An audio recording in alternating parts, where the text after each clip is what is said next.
strings are immutable. Basically means they can't be changed once the string's been created. And as Swaroop C.H states, although this might seem like a bad thing, it really isn't. And he makes a note for C and C++ programmers, and he also makes a note for Perl and PHP programmers. And what these notes illustrate, whether or not you have experience with those programming languages, is that Python tends to be more forgiving in terms of syntax and strict rules. One of the things that makes Python a bit strict is the spacing. So spacing is really important. Indentation, etc., is really important, which we will learn through this book. And but a lot of the other stuff, it's a lot more forgiving. There's no separate char data type in Python, and single quoted strings and double quoted strings are the same. So the format method, sometimes you might want to construct strings from other information, and this is where the format method is useful. So here he wants us to save the following lines as a specific file with a file name, which we can, but I'd just rather use the shell. So we've got a lot of weapons here. I'm using a Mac, so terminal's automatic. You can download Python 3 or Python 2 idle. So right here you could download this for free, both of these for free. And it's the Python's integrated development environment. And then I also use Atom. So you got a lot of ways to run Python programs on your computer. Right now, I would just want to use idle, the Python shell here. So Senor CH Swaroop. Print. Alright, so now we're going to format this, and the curly braces are the biggest piece of evidence that we might be using the format method.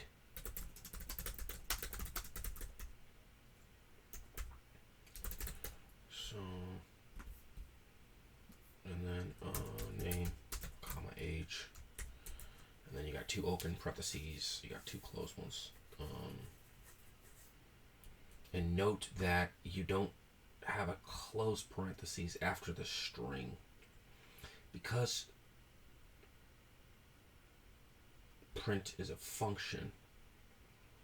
This whole thing is the print function, right? And then this string gets, the format method is applied to this string. And the arguments here are name and age. So it's going to be name, which will be Swaroop, was 20 years old when he wrote this book. And look at the spacing here. So we should see the perfect spacing as we see in in his book. So press enter. Yep, and there it is. Swaroop was 20 years old when he wrote this book. So very good method. Pretty clear, clean and clear. And let's do another one. So print.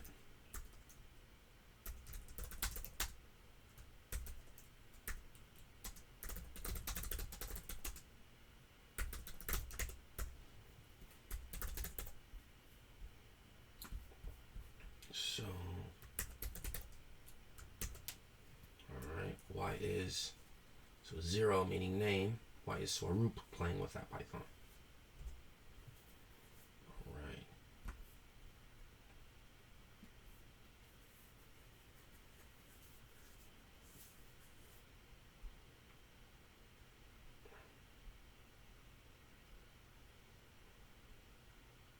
And yeah, I definitely, for one, felt like I was doing decently, but I wasn't writing Python books at 20 years old. That's really awesome. I respect that a lot. And I think it's good. I mean, at any age, at any educational, just any background. I mean, I think this book is really good. I like it a lot. So how it works. A string can use certain specifications, and subsequently the format method can be called to substitute those specifications with corresponding arguments in the format method, which we just went over a little bit. Those arguments in parentheses. So observe the first uses where we use 0, corresponds to the variable name, and then we see the 1, which is right here, which is age. And then Python starts counting from 0, which means that the first position is at index 0, second position is at index 1, and so on. Notice that we could achieve the same using string concatenation, right, which is string combining, like strings smashing together.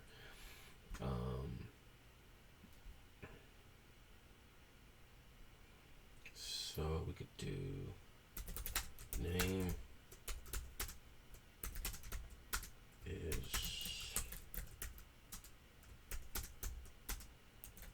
note these use spaces. Yes, Swaroop is 20 years old. So that's string concatenation. We could even wrap that into a variable and then, print the variable, the variable name.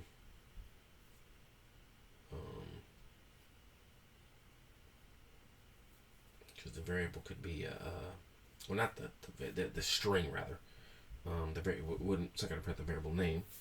It's good, but if we type, print and then variable name in parentheses, it's gonna output the string. So if we put this, so let's just do it right now. I don't think he goes over it yet, but let's just go sentence 1, and then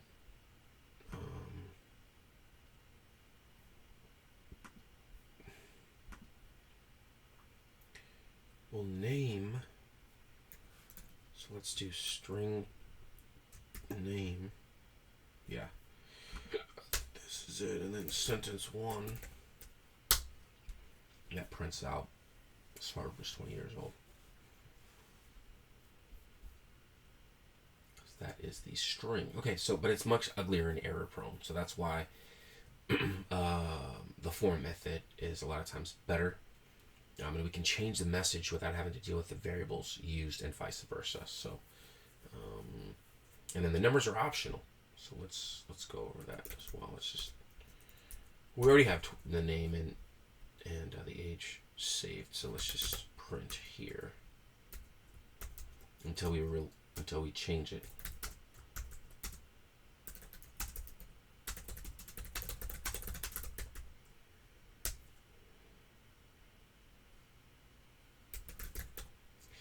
Format.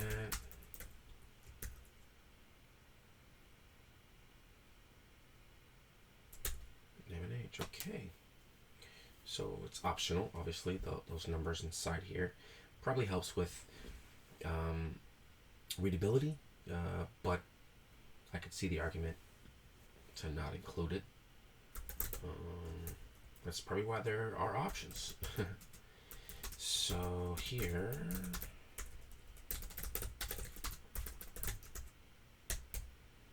so we're applying the format method to name. Argument is name. Why is we're playing with that Python, which will give the exact same output as the previous program.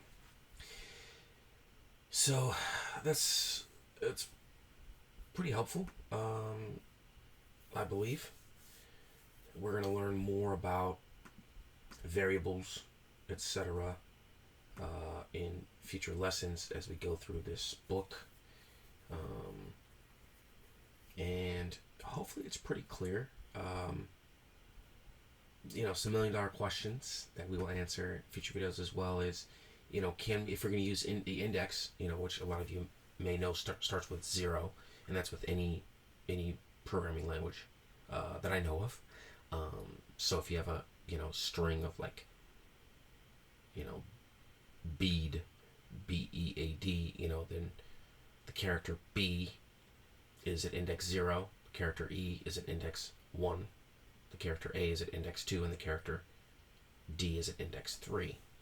But what you could do is you could actually access index 3 by putting a -1. That just means whatever the last character is, in that group, in that tuple, or which we'll learn about as well, but in that string as an example. So let's say it's just a string. So in that string, you can index that last character by doing -1. And yes, as you're probably assuming, you can index the second to the last character, which would be the A in that word B, in the word bead, by referencing -2. So there are a couple ways to get to that index. But the question is, can you use those negatives with the format method? And so we'll find that out in future videos. But yeah, thank you very much, and hopefully this was helpful.